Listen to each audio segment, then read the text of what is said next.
प्यारे विद्यार्थियों, नमस्कार। बृहन मुंबई महानगर पालिका शिक्षण विभाग वर्चुअल ट्रेनिंग सेंटर में आप सभी का हार्दिक स्वागत है। आपका वर्चुअल मार्गदर्शक जयप्रकाश आर मिश्रा। चलिए हम सीखने के लिए तैयार हो जाते हैं। आज हम लोग standard 10th science and technology part first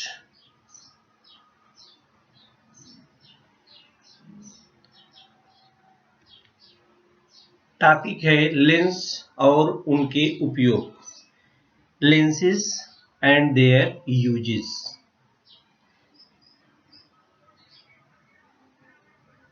इस पाठ में बच्चों क्या क्या सीखना है और आज हम क्या क्या सीखेंगे, इस पाठ में है लेंसेज,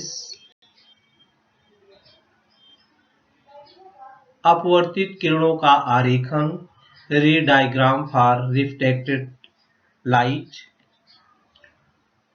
चिन्ह संकेत, साइन कन्वेंशन, मानव नेत्र और लेंसों के कार्य, working of human eye and lens, दृष्टि दोष और उपाय, defects of vision and their corrections, और लेंसों के उपयोग, यूजेज ऑफ लेंसेज। इतने टॉपिक 6 टॉपिक है इसमें। आपकी पार्ट 7 लेंस और उनके उपयोग में, जिसमें हम आप आज पार्ट 1 वीडियो में लेंसेज के बारे में और अपवर्तित किरणों का आरेखन, इस 2 टॉपिक के बारे में हम लोग चर्चा करेंगे। सबसे पहले हमने जो कक्षा 9th में सीखा है थोड़ा सा हम उसको याद करेंगे, इसके बाद हम लेंस के बारे में चर्चा करेंगे। तो थोड़ा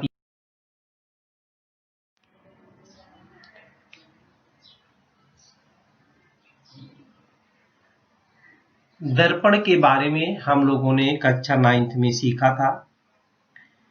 तो गोली दर्पण से संबंधित कुछ बातें हम लोग याद करते हैं। गोली दर्पण में, ये गोली दर्पण है, इसमें हम लोगों ने ध्रुव, वक्रता केंद्र, वक्रता त्रिज्या, मुख्य नाभि, यह चीजें सीखी थी।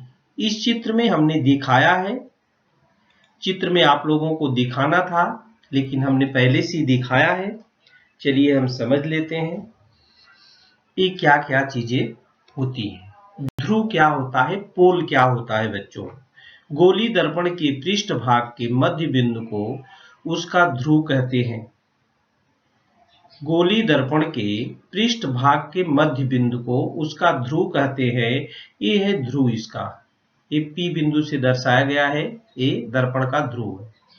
इसको क्या बोलते हैं बच्चों, दर्पण का ध्रुव। ये गोली दर्पण है, ये गोली क्या है, दर्पण का मध्य भाग।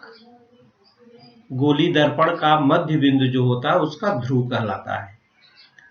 दूसरा जो बिंदु है वक्रता केंद्र, centre of curvature. Centre of curvature, गोली दर्पण जिस गोले का भाग होता है उस गोले के केंद्र को वक्रता केंद्र कहते हैं। ये है वक्रता केंद्र बच्चों, जो C बिंदु दिखाया गया, ये C है। इस C को क्या कहते हैं, वक्रता केंद्र। यहां से लाइन दिखाया गया इधर से वक्रता केंद्र, इस C को इधर से दिखाया गया है बाहर।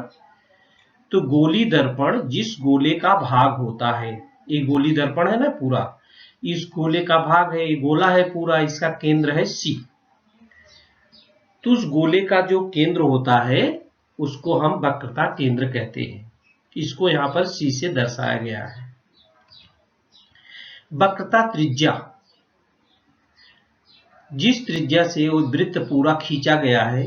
गोली दर्पण जिस गोले का भाग होता है उस गोले की त्रिज्या की गोली दर्पण की वक्रता त्रिज्या कहते हैं। इस आकृति में यहाँ पर ए सी और पी, सी पी और ए सी ए, सी पी और सी ए गोली दर्पण की वक्रता त्रिज्याएं हैं। सीपी और सीए, सीपी और सीए गोली दर्पण की क्या है, वक्रता त्रिज्याएं हैं। मुख्य अक्ष जिसको प्रिंसिपल एक्सिस बोलते हैं, ये देखिए मुख्य अक्ष है। गोली दर्पण के ध्रुव, ये गोली दर्पण का ध्रुव P है और वक्रता केंद्र से जाने वाली, वक्रता केंद्र मतलब C, सेंटर से जाने वाली रेखा गोली दर्पण का मुख्य अक्ष कहलाती है। यहाँ पर P और M, PM, ये देखिए P और M, ये मुख्य अक्ष है, ये गोली दर्पण का मुख्य अक्ष है। आकृति में यहाँ पर PM गोली दर्पण का मुख्य अक्ष बताया गया है। नाभ्यांतर क्या है, फोकल लेंथ। गोली दर्पण के ध्रुव, गोली दर्पण का ध्रुव क्या है P, और मुख्य नाभि के बीच की दूरी को नाभ्यांतर कहते हैं। मुख्य नाभि के बीच की दूरी को नाभ्यांतर कहते हैं। ये देखिए F से दर्शाया गया है इसको। नाभ्यांतर क्या होता है, वक्रता त्रिज्या का आधा होता है, माने जो इसकी त्रिज्या है CP या त्रिज्या है CA, तो ये CF क्या है, CF है CP/2, CF क्या है CP/2। गोली दर्पण के ध्रुव और मुख्य नाभि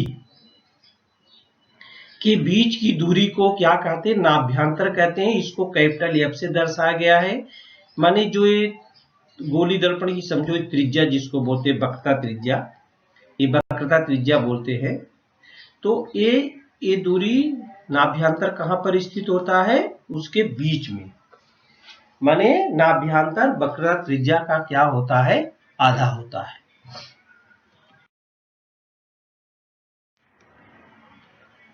प्रिंसिपल फोकस, प्रिंसिपल फोकस क्या है बच्चों, अवतल दर्पण के मुख्य अक्ष के समानांतर आने वाली आपतित किरणें परावर्तन के पश्चात मुख्य अक्ष पर गोली दर्पण के सम्मुख एक विशिष्ट बिंदु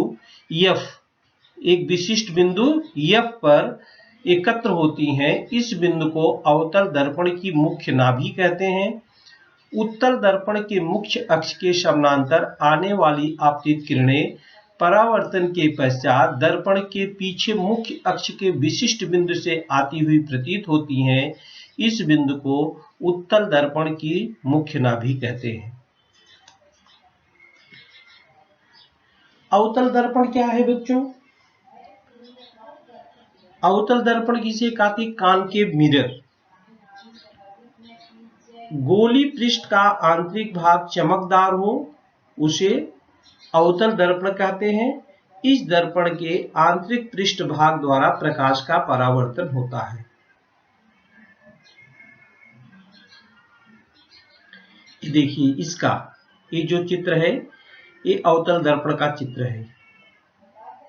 कैसे, देखिए ऑब्जेक्ट है, ये गोली दर्पण पर पड़ता है, यहां से परावर्तन होता है। F एक विशिष्ट बिंदु दर्पण के सम्मुख है, ये दर्पण के सम्मुख एक विशिष्ट बिंदु F पर एकत्रित होती हैं। इसको मुख्य नाभि बोलते हैं। और दूसरा है उत्तल दर्पण, जिसको हम कॉन्वेक्स मिरर बोलते हैं। ये दूसरा चित्र कॉन्वेक्स मिरर का है। ये देखिए, गोली पृष्ठ का बाह्य भाग चमकदार हो, गोली पृष्ठ का बाह्य भाग चमकदार हो तो उसे उत्तल दर्पण कहते हैं। दर्पण के बाह्य पृष्ठ द्वारा प्रकाश का परावर्तन होता है। ये चीजें हम लोगों ने कक्षा 9वीं में सीखा था। अब यहां पर लेंस है बच्चों। दैनिक जीवन में हम अपने लेंसेस, दैनिक जीवन में उपयोग में बहुत सारे लेंस, यहां तक कि आपके घरों के दरवाजे पर भी लेंस लगे होते हैं। बाहर के आदमी को आप पहले ही देख सकते हैं कि कौन आया है, हमें दरवाजा खोलना चाहिए कि नहीं खोलना चाहिए। या जो बड़े बुजुर्ग हो गए, पहले तो बच्चे बड़े बुजुर्ग हुआ करते थे, आजकल तो जो बच्चे पैदा हो रहे हैं उनके भी आंख में लेंस लग जा रहा है, वो चश्मे का उपयोग करते हैं। या छोटी चीजें को मरम्मत करने वाला, जैसे घड़ी में छोटे छोटे पुर्जे होते हैं, उसके पुर्जों की मरम्मत करना है तो घड़ी मेकर जो होता है वो भी लेंस का उपयोग करके वो छोटे चीजों को, उसमें जो लगे रहते हैं इंस्ट्रूमेंट वगैरह, उसको बड़ा देखता है। तो आधी जगह भी चश्मे में भी लेंस का उपयोग किया जाता है। इसके अतिरिक्त लेंस का उपयोग दूर की वस्तु को देखने के लिए दूरदर्शी में भी किया जाता है। लेंस यह दो पृष्ठभागों से युक्त एक पारदर्शक माध्यम होता है। चश्मे में भी प्रयोग किया जाता है।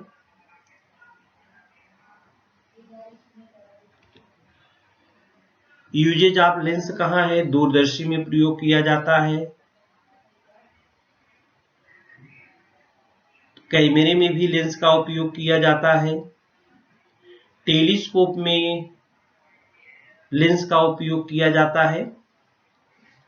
तो लेंस के बहुत सारे उपयोग हैं। अब ये जो लेंस होते हैं बच्चों, ये दो प्रकार के होते हैं।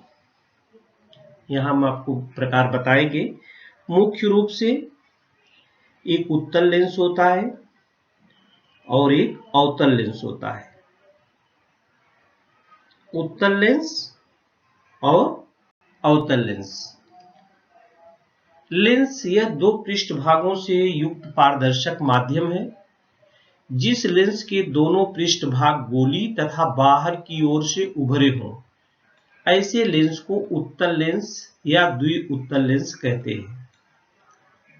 उत्तल लेंस या द्विउत्तल लेंस कहते हैं। ये देखिए, इस प्रकार के लेंस को हम डबल कॉन्वेक्स लेंस भी कहते हैं। इसको कहते हैं उत्तल लेंस। कॉन्वेक्स लेंस को हम क्या कहते हैं? उत्तल लेंस कहते हैं। इस प्रकार से किनारों के बीच का भाग इसका मोटा होता है। जिस लेंस के दोनों पृष्ठभाग गोली तथा बाहर की ओर उभरे हुए हैं, देखिए दोनों पृष्ठभाग इसके बाहर की ओर उभरे हुए हैं, तो हम अवतल लेंस और उत्तल लेंस को उनकी रचना के अनुसार जो होते हैं पहचान लेते हैं। इसको डबल कॉन्वेक्स लेंस भी कहते हैं। उत्तल लेंस को डबल कॉन्वेक्स लेंस भी कहते हैं। और जिस लेंस के दोनों वक्री पृष्ठभाग अंदर की ओर से गोली होते हैं, ये देखिए अंदर की ओर से ये गोला बना रहे हैं, इधर भी और इधर भी, ऐसे लेंस को हम अवतल लेंस या द्विउत्तल लेंस कहते हैं। अवतल लेंस या डबल कॉन्केव लेंस कहते हैं। इसको हम कॉन्वेक्स लेंस बोलते हैं या डबल कॉन्वेक्स लेंस भी बोल सकते हैं। इसको हम कॉन्केव लेंस बोलते हैं या डबल कॉन्केव लेंस भी बोलते हैं। किस प्रकार से चित्र को देख करके इसकी परिभाषा से हम कॉन्वेक्स लेंस है कि कॉन्केव लेंस है, ये बच्चों कॉन्वेक्स लेंस क्या है और कॉन्केव लेंस क्या है, ये दोनों को आपको याद रखना है। बराबर। इसमें ए प्लेनो कॉन्वेक्स लेंस है, इस प्रकार की आकृति रहेगी। तो ये देखिए, इसको प्लेनो कॉन्वेक्स लेंस बोलते हैं या समतलोत्तल लेंस बोलते हैं। इसको ये देखिए अवतल है, झुका हुआ है, इसको कन्वर्जिंग भी बोलते हैं या अवतलोत्तल बोलते हैं, या इसको प्लेनो बोलते हैं। कॉन्केव, इसको एक तरफ ही समतल भाग है इसको समतलोत्तल बोलते हैं। या ये देखिए ये डाइवर्जिंग है, या इसको उत्तलोत्तल भी बोलते हैं, उत्तलोत्तल भी बोलते हैं। तो ये लेंसों की विभिन्न आकृतियां हैं। तो बच्चों, ये जो लेंस है इसमें प्रकाश की किरणों का लेंस में जाते समय, जब प्रकाश की किरणें लेंस में प्रवेश करती हैं तो इसमें बच्चों 2 बार अपवर्तन होता है। कितनी बार अपवर्तन होता है? 2 बार।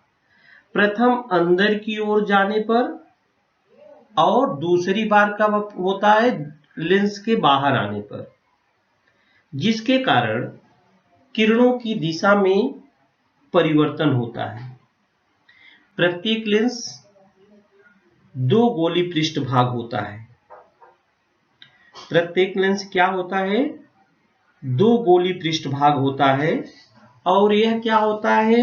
संपूर्ण गोले का ही भाग होता है।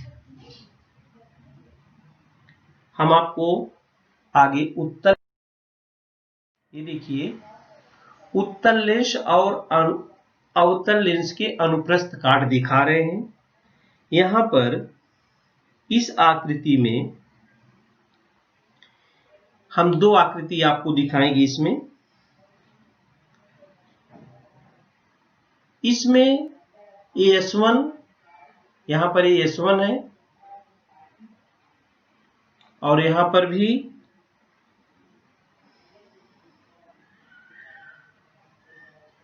AS2 है। 2 गोले हैं यहां पर। AS1 और AS2 गोले के पृष्ठभाग हो, गोले के क्या है? पृष्ठभाग है। इसमें centre of curvature, radius of curvature, principal axis, optical centre, ये क्या क्या होते हैं इसके बारे में हम चर्चा करेंगे। तो वक्रता केंद्र, जिसको सेंटर ऑफ कर्वेचर कहते हैं, इसको हम कैपिटल C से जो है प्रदर्शित करते हैं। तो इसमें वक्रता केंद्र उत्तल लेंस में क्या है बच्चों, ये देखते हैं हम। वक्रता केंद्र लेंस का पृष्ठभाग जिस काल्पनिक गोले का भाग होता है, उस गोले के केंद्र को हम वक्रता केंद्र कहते हैं। लेंस का पृष्ठभाग जिस काल्पनिक गोले का भाग होता है, उस गोले के केंद्र को हम वक्रता केंद्र कहते हैं, सेंटर ऑफ कर्वेचर। प्रत्येक लेंस को, अब देखिए यहां पर C1 है ये केंद्र और यहां पर C2 है। तो C1 और C2 क्या है? वक्रता केंद्र है। प्रत्येक गोले का एक केंद्र होता है, वही वक्रता केंद्र होता है। तो यहां पर C1 है और C2 है। C1 और C2 2 वक्रता केंद्र है। C1 और C2 यहां पर हमने दिखाया है। C1 और C2 वक्रता केंद्र है। वक्रता त्रिज्या क्या है? रेडियस ऑफ कर्वेचर, जिसको R से हम लिखते हैं, कैपिटल R से। यहां पर लेंस का पृष्ठभाग जिस काल्पनिक गोले का भाग होता है, उस गोले की लेंस की वक्रता त्रिज्या कहते हैं। वक्रता त्रिज्या, इसकी रेडियस यह है R1, ये देखिए, और इसका है R2। R1 एंड R2 को लेंस की वक्रता त्रिज्या कहते हैं। ये लेंस है उत्तल लेंस, ये देखिए यहां पर उत्तल लेंस है, ये देखिए उत्तल लेंस, और इसमें अवतल लेंस है। इसमें जो यहां पर है वही यहां पर भी है। दोनों में, दोनों हमने एक साथ दिखाया है। यहां पर भी वक्रता केंद्र इसका क्या है? ये देखिए C1 और ये C2, और इसकी जो त्रिज्या है ये है R1 और ये है R2, बराबर। इसके बाद मुख्य अक्ष क्या है? प्रिंसिपल एक्सिस, जिसको हम बोलते हैं।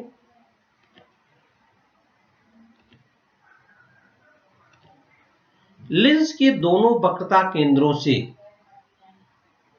जाने वाली काल्पनिक रेखा को हम मुख्य अक्ष कहते हैं।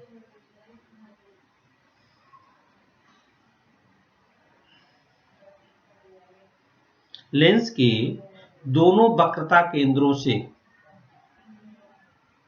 यही, ये देखिए इसका ये भाग, ये मुख्य अक्ष है और इसका ये मुख्य अक्ष है। जैसा हमने अभी पीछे आपको दिखाया था। तो लेंस के दोनों वक्रता केंद्रों से जाने वाली काल्पनिक रेखा को मुख्य अक्ष कहते हैं। इसके बाद है ऑप्टिकल सेंटर केंद्र, प्रकाशीय केंद्र जिसको O से दर्शाते हैं। प्रकाश किरण लेंस के जिस बिंदु से जाते समय विचलित नहीं होती, ऐसे मुख्य अक्ष पर स्थित बिंदु को हम लेंस का प्रकाशीय केंद्र कहते हैं। अब इस चित्र में आपको हम दिखाएंगे प्रकाशीय केंद्र। यहाँ पर O से जाने वाली किरणें, ये O है, ये भाग O है। O से जाने वाली किरणें कौन कौन सी है? ये P1 Q1, इधर से जाने वाली इधर P1 Q1 और P2 Q2, इधर से जाने वाली किरण P2 Q2।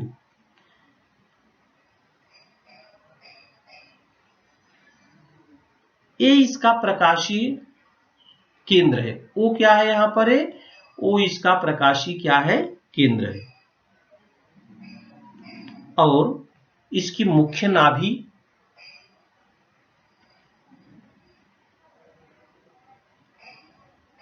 दोनों लेंस में यहां पर दिखाई दे रही किरणें। मुख्य नाभि क्या है? Principal focus F, principal focus F। उत्तल लेंस में ये देखिए उत्तल लेंस है, ये उत्तल लेंस है और यहां पर अवतल लेंस है। उत्तल लेंस में जब मुख्य अक्ष के समांतर, ये देखिए मुख्य अक्ष है, इसके समांतर गमन करने वाली आपतित प्रकाश किरणें, गमन करने वाली आपतित प्रकाश किरणें लेंस पर पड़ती हैं तो अपवर्तन के पश्चात वह मुख्य अक्ष पर एक बिंदु पर अवस्तृत होती हैं। देखिए यहां पर पड़ रही है, एक कन्वर्जिंग लेंस है, यहां पर आ रही है सभी। और अवतल लेंस में क्या होता है? डाइवर्जिंग हो रही है। इधर देखिए, ये देखिए उत्तल लेंस में एक कन्वर्जिंग हो रही है पर, और यहां क्या हो गई? डाइवर्जिंग हो रही है, फैल रही है। तो एक बिंदु पर अवस्तृत होती हैं, उस बिंदु को उत्तल लेंस की मुख्य नाभि कहते हैं। F1 और F2, ये देखिए यहां पर F1 है, यहां पर F2, यहां पर ये भी F1 F2 और ये भी F1 F2। इसी दोनों को मुख्य नाभि या प्रिंसिपल फोकस कहते हैं, जिसको हम कैपिटल F से दर्शाते हैं। F1 F2 मुख्य नाभि है। ये देखिए यहां पर एक उत्तल लेंस में मुख्य अक्ष के समानांतर, ये समानांतर आ रही है, गमन करने वाली आपतित प्रकाश किरणें अपवर्तन के पश्चात, अपवर्तन के एक बार अपवर्तन हुआ के पश्चात मुख्य अक्ष पर एकत्र होती हैं। इसलिए इस लेंस को हम कन्वर्जिंग लेंस भी कहते हैं। ये देखिए यहां पर कन्वर्जिंग लेंस लिखा है, यहां पर अपसृत हो रही हैं। और अवतल लेंस को हम डाइवर्जिंग लेंस भी कहते हैं। माने वो क्या, डाइवर्जिंग क्या होती है? मुख्य अक्ष से देखिए दूर फैलती हुई दिखाई दे रही है, और ये मुख्य अक्ष पर अपसृत होती हुई दिखाई दे रही है।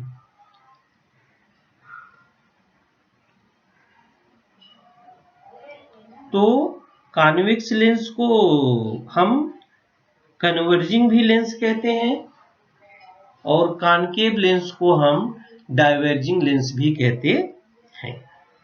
तो आपने देखा वक्रता केंद्र, वक्रता त्रिज्या, मुख्य अक्ष, प्रकाशीय केंद्र, मुख्य नाभि, और नाभ्यंतर क्या होता है बच्चों? नाभ्यंतर जिसको फोकल लेंथ कहते हैं। ये देखिए यहां से एक कॉन्वेक्स लेंस है, लेंस की मुख्य नाभि, ये लेंस की मुख्य नाभि है, और ये क्या है? प्रकाशीय केंद्र है, ये प्रकाशीय केंद्र है। दोनों के बीच की दूरी को लेंस की मुख्य नाभि तथा प्रकाशीय केंद्र के बीच की दूरी को नाभ्यांतर कहते हैं। यहाँ नाभ्यांतर क्या है, यहां से यहां तक दिखाई दिया, स्मॉल एफ से दिखाई दे रहा है, ये नाभ्यांतर है, और इसका नाभ्यांतर यहां से यहां तक है।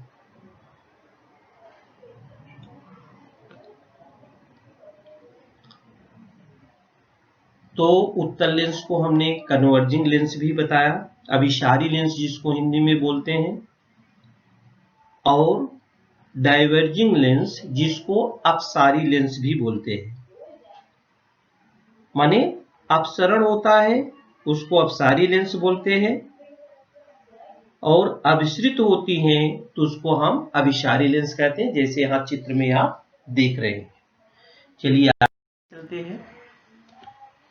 उत्तल लेंस द्वारा प्राप्त प्रतिबिंब, image formed by convex lenses. उत्तल लेंस द्वारा जो प्रतिबिंब बनते हैं बच्चों, इसमें 3 नियमों का उपयोग करके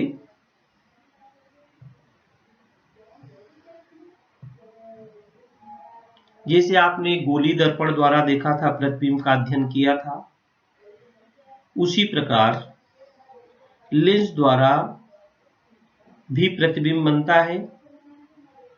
उसका स्थान, आकार और स्वरूप कैसा होना चाहिए, इसके भी 3 नियम है बच्चों। फर्स्ट नियम है कि यदि आपतित किरणें मुख्य अक्ष के समानांतर हो तो अपवर्तित किरणें कहां जाती है, मुख्य नाभि से होकर जाती हैं, जैसा आपने अभी चित्र में दिखाया। ये देखिए इंसिडेंट रेज है, माने आपतित किरण है, ये आपतित किरण है, इंसिडेंट रेज। यदि आपतित किरणें मुख्य अक्ष के समानांतर जा रही है, समांतर होती, रिफ्लेक्टेड रेज अपवर्तित होती हैं, तो कहां से जाती है, मुख्य नाभि एफ से होकर जाती है, इधर से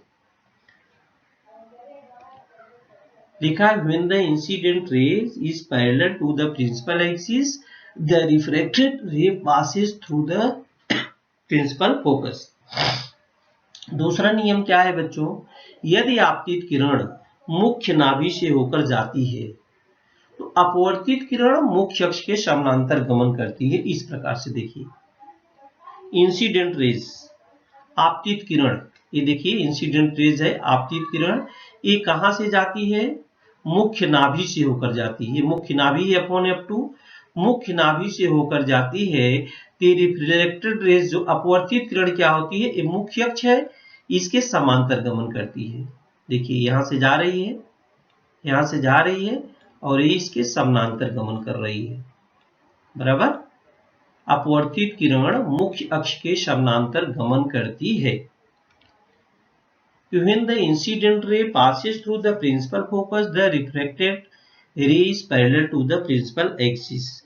तीसरा क्या है कि यदि आपतित किरण प्रकाशीय केंद्र से होकर जाती है, ये देखिए प्रकाशीय केंद्र O से होकर जाती है, ये देखिए इंसिडेंट रे माने आपतित किरण प्रकाशीय केंद्र O से होकर के जाती है, तो क्या जाती है, उसका विचलन नहीं होता, उसका विचलन नहीं होगा। वो क्या करती है, उसकी दिशा बदलती नहीं है, वो सीधी सीधी चली जाती है। कहां से जाती है, यदि प्रकाशीय केंद्र से जाती है, देखिए लिखा प्रकाशीय केंद्र से होकर जाती है, यहां से जा रही है। ये किरण देखिए इंसिडेंट रेज और रिफ्लेक्टेड रेज में जरा सा विचलन नहीं होता, सीधा सीधा निकल जा रही है, सीधी सीधी निकल जा रही है। When the incident ray passes through the optical center of the lens, it passes without changing its directions, बिना डायरेक्शन बदले। इन दोनों में तो डायरेक्शन बदलता है, लेकिन अगर प्रकाशीय केंद्र से होकर जाती है तो उसमें विचलन नहीं होता है, उसमें विचलन नहीं होता है।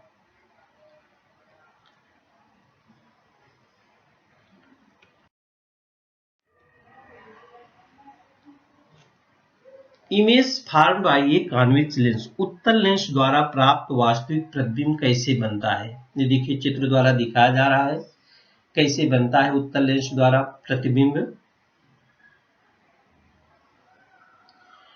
बहुत सारी कंडीशन है image formed by position of an object पर निर्भर करता है। तो उत्तल लेंस द्वारा प्राप्त होने वाले जो प्रतिबिंब हैं और अवतल लेंस द्वारा प्राप्त होने वाले जो प्रतिबिंब हैं कैसे कैसे बनते हैं, जब वस्तु का स्थान है तो प्रतिबिंब की स्थिति कैसी होगी, प्रतिबिंब का आकार कैसे होगा, प्रतिबिंब का स्वरूप कैसे होगा, ये चित्रों के द्वारा बने हुए हैं, हम आपको दिखाएंगे। Image formed by a convex lenses for different position of the object.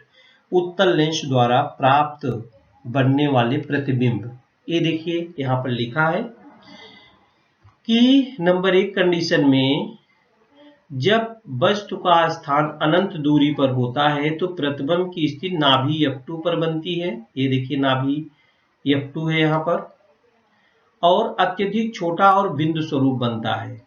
अत्यधिक छोटा और बिंदु स्वरूप बनता है, वास्तविक और उल्टा बनता है। वास्तविक और क्या बनता है, उल्टा बनता है। ये देखिए उल्टे साइड बन रहा है, यहाँ भी देख रहे हैं आप, ये कॉन्वेक्स लेंस ही है, यहाँ भी उल्टा ही बन रहा है। जहां भी बनेगा, यहाँ भी बन रहा उल्टा बनेगा, तो प्रतिबिंब की स्थिति क्या होगी, वास्तविक और उल्टा होगा। 2F1 यहाँ पर अगर वस्तु की स्थिति आती है बच्चों 2F1 से पीछे, तो कहां बनेगा, F1 और F2 यहाँ पर देखिए F1 है, यहाँ पर F1 है और यहाँ पर F2 है। यहाँ पर क्या है, F2। तो F1 तथा 2F2 के मध्य में बनेगा, छोटा बनता यहाँ पर F2 इधर है, सॉरी, F1 F2 और 2F2 के मध्य में बनेगा, छोटा बनता है और वास्तविक और उल्टा बनता है। वास्तविक और उल्टा। यदि वस्तु का स्थान 2F1 पर है तो बनता कहाँ है, 2F2 पर, समान आकार का बनेगा, वास्तविक और उल्टा बनेगा। तो हमेशा सब में वास्तविक और उल्टा ही बनेगा बच्चों। F1 और 2F1 के मध्य में अगर ऑब्जेक्ट रखते हैं तो प्रतिबिंब की स्थिति क्या होती है, 2F2 से परे पीछे होती है, प्रतिबिंब का आकार थोड़ा बड़ा बनता है, वास्तविक और उल्टा बनता है। नाभि पर अगर होता है तो प्रतिबिंब की स्थिति कहाँ होती है, अनंत दूरी पर होती है। देखिए नाभि में इधर दिखा रहा है, तो इसकी स्थिति कहीं प्रकट ही नहीं हो रही। देखिए, तो ये देखिए अभी आएगी स्थिति, ये देखिए यहाँ पर भी वही दिखाया गया है। तो इसकी स्थिति अनंत दूरी बहुत बड़ा विशाल बनेगा, वास्तविक और उल्टा बनता है। नाभि F1 तथा प्रकाशीय केंद्र के मध्य में बनेगा, तो वस्तु लेंस के जिस ओर होती है उसी ओर बनता है, बहुत बड़ा बनता है, काल्पनिक और सीधा बनता है।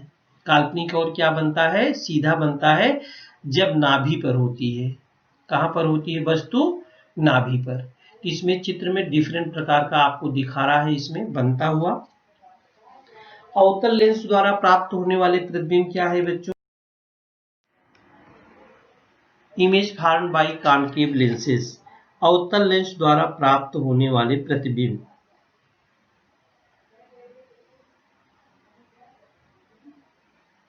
इसमें है कि अगर आपतित किरणें मुख्य अक्ष के समानांतर हो, आपतित किरणें क्या हो, मुख्य अक्ष के अगर समानांतर होती हैं, तो अपवर्तित किरण पीछे की ओर बढ़ाने पर मुख्य नाभि में से होकर जाती हैं, और यदि आपतित किरण नाभि से होकर जाती है तो अपवर्तित किरण मुख्य अक्ष के समानांतर गमन करती है। यहाँ पर देखिए 2F1 चित्र में दिख रहा है।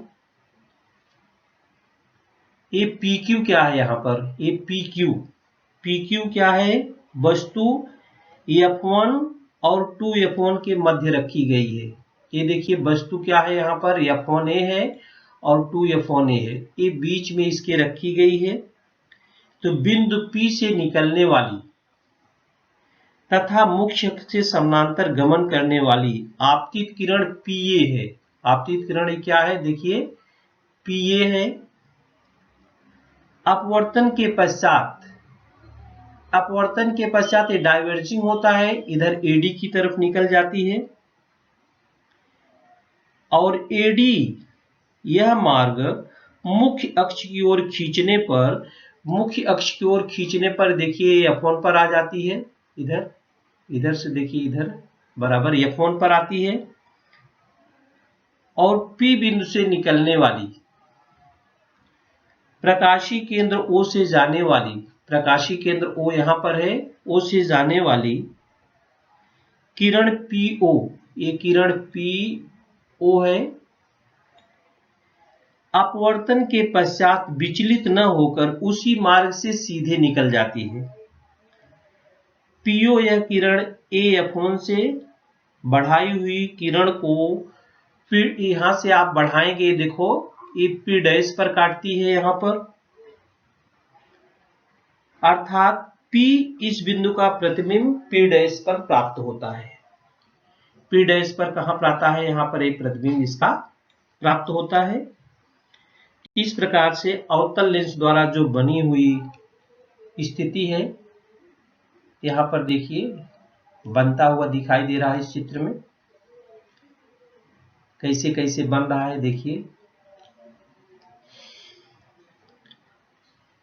ये डाइवर्ट हो रही, इधर से बढ़ाई जा रही, F1 पर आ रही है। एक किरण है, इसका यहाँ पर देखिए बन रही है प्रतिबिंब, ये भी चित्र में वही दिखाई दे रहा है, दोनों चित्रों में सेम ही दिखाई दे रहा है।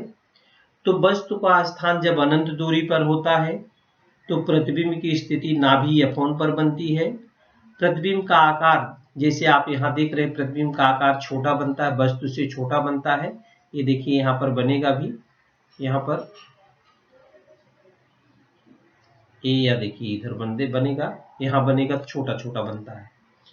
अत्यधिक छोटा बिंदु स्वरूप बनता है, काल्पनिक और सीधा बनता है, उल्टा नहीं बनता है। इसमें उत्तल लेंस में क्या बनता था, उल्टा बनता था। प्रकाशीय केंद्र और अनंत दूरी के बीच कहीं भी अगर वस्तु रखी जाती है तो प्रकाशीय केंद्र और नाभि के मध्य में बनता है, छोटा बनता है, काल्पनिक और सीधा बनता है, काल्पनिक और सीधा बनता है। तो बच्चों हम लोग लेंस के बारे में देखे, गोली दर्पण जो हमने 9th में पढ़ा था उसके बारे में भी देखा, उत्तल लेंस द्वारा कैसे प्रतिबिंब बनते हैं और अवतल लेंस द्वारा कैसे प्रतिबिंब बनते हैं। वस्तु का स्थान बदलता है तो प्रतिबिंब की स्थिति भी बदलती है। और उत्तल लेंस को हम कन्वर्जिंग लेंस भी कहते हैं, अवतल लेंस को डाइवर्जिंग लेंस भी कहते हैं। आगे हम लोग दूसरे वीडियो में, नेक्स्ट वीडियो में हम लोग चिन्ह संकेत, मानव नेत्र और लेंसों के कार्य के बारे में चर्चा करेंगे। इस वीडियो में बच्चों इतना है।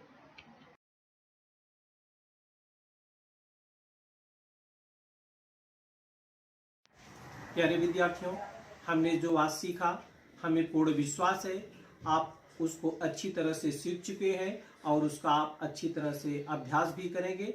आज के लिए इतना ही, धन्यवाद।